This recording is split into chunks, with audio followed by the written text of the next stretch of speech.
Enhance your experience by becoming a supporting member. Gain access to unseen videos and video requests. 3-day free trial by visiting zionmembership.com. Ones, empaths. This narcissist involved in your life rushed onto a new supply. And although in this life that we live in, sometimes you need to rush. You might need to rush to work. You might need to rush to drop the kids to school.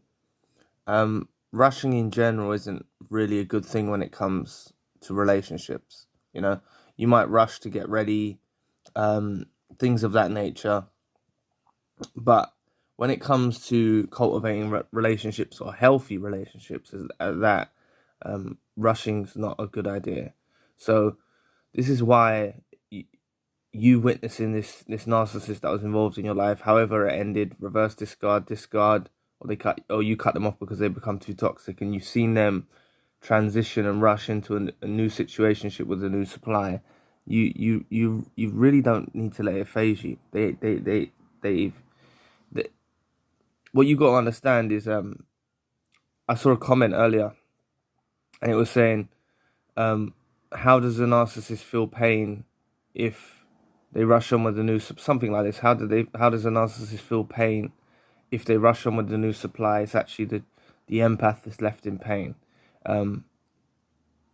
Basically, they may not feel pain straight away, but reality will strike for them that they've made a wrong decision a little bit down the line. Very suddenly, actually. They'll realize soon enough that they've been hasty, that this decision they've made to go with a new supply hasn't worked out in their favor.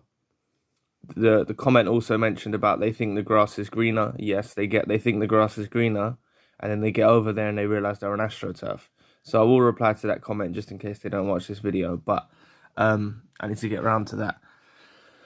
But look, this is what you're dealing with. You're dealing with someone who's in a rush, and you got to understand their agenda or motive for rushing with the new supply isn't for pure intentions. It's not to cultivate a healthy relationship. It's actually to hurt you. That's one of their main reasons on the forefront of their mind why they're rushing into a new relationship, to hurt you, so they can post that picture on social media, or they can parade down the street with their new supply. To hurt you. They want to hurt you. That's what they're trying to do. Now, the narcissist rushing on with a new supply is never going to top what you're going to find. If you take your time, right, you don't give in to temptation, you don't give in to just doing like they do, rushing with someone because they're doing it, because there are empaths that get caught in that cycle. They see the narcissist involved in their life, rush on with someone new, so they match that, and they rush on with someone new too. And not all of the time, but a lot of the time, it doesn't actually work out for the empath. I can't say 100% of the time it doesn't work out, because maybe they may actually find someone that's authentic and true, but still, with that being said, they haven't healed enough to truly appreciate that person. The empath hasn't healed enough to truly appreciate that person, So what you got to understand is this narcissist rushing on with the new supply is never going to top what you're going to find. If you just bear patience, you take, let a relationship with yourself be cultivated first before you think about embarking on a new quest with someone new. Building a bond with yourself is very important. It may sound, how can I describe it, cliche, but it's not. Do you know how many people in the world don't have a relationship with themselves or don't know themselves? They go from relationship to relationship to relationship. I'm not judging any of you if you've been in that cycle. It's what the society kind of indoctrinates you to believe is correct, is to go from relationship to relationship to relationship to relationship. You don't get a chance to breathe. You don't get a chance to really know what you want. You don't get a chance to really understand yourself. You don't get a chance to be alone. And an empath needs to be alone. They do. For at least for a period of time, they need to be alone. You're going to be so much better if you be alone for a little while before you embark on this new pursuit of a relationship, you know? And don't let it be in your mind, like, even though I'm saying that you're going to top the narcissist with their new supply, don't let that be the motive behind why you're trying to find someone new, you know? Let things happen organically, like, let things happen naturally, you know? It's going to happen for you. If you believe the narcissist that was involved in your life, I've said this quite frequently, but if you believe that the narcissist that was involved in your life is the best you're going to get, there's healing to do inside yourself. There's a lot of healing to do inside yourself, you know? You need to shake from that spell that you're under.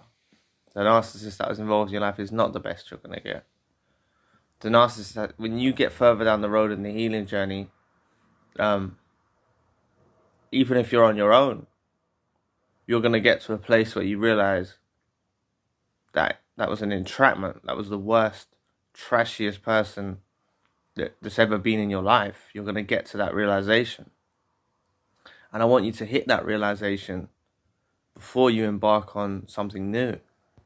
I want you to be comfortable in your own company. Yeah, you may have tendencies of feeling alone or lonely. You may have, but there's a difference between lonely and alone, you know? Loneliness can consume you. Loneliness can make you do things that are not really good for you. Whereas being alone and comfortable in being alone is slightly different, and it's better for you. You know, I really hope that you can aim to be alone and be fulfilled in your own company and enjoy your own company. And, you know, you may have family and friends around or children around, but when I mean being alone, like, you can still have your alone time. Even if you have family or friends or children around, you can still have alone time for you. You know, self-care, self-love, looking after yourself, you know. Just do these things first, because when you find something new, and you've done the healing, this narcissist that is involved in your life is going to be pissed, you know, knowing that you've gone on to find something better than they have. Now, I'm not talking about material stuff, or it's going to be a real spiritual bond that you share with this other individual, a real bond that you share with this other individual that is going to supersede everything that you have with the narcissist involved in your life, and it's going to supersede everything that this narcissist has with their new supply. You know,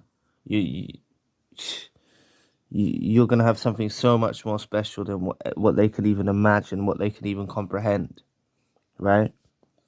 So you're going to top the narcissist, right, when you find something new. So you don't need to worry about them with their new supply. You should celebrate them with a new supply. Realistically, you should celebrate it. You can't give in to feelings of jealousy or envy or wishing that you were still with them and things of that nature. That's like low vibrational stuff. I'm not knocking you if you are thinking like that. You know, victims of narcissistic abuse do go through that. They do go through feeling jealous, or, you know, not all.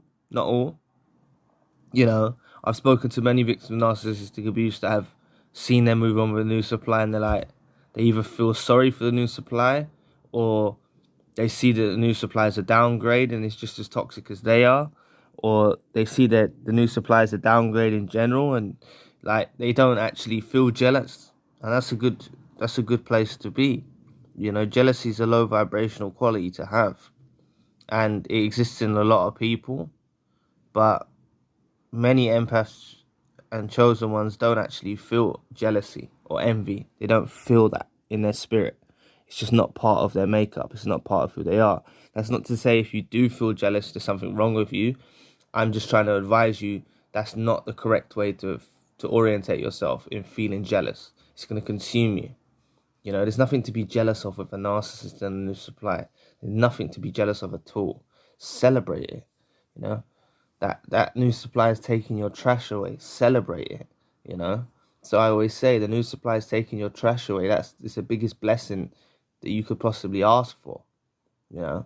Honestly, you need to flip the dynamics around a bit, you know. Don't look at it like you're missing out, or you're missing out on something, or they've got something that you don't have.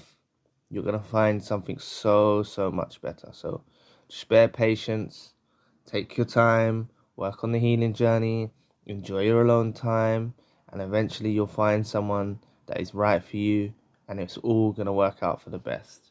You know, it's all going to work out for the best. So if you'd like to know about how to let go of sadness and grief of the narcissist, click this video here. So anyway, I'll be back with another video soon. Peace.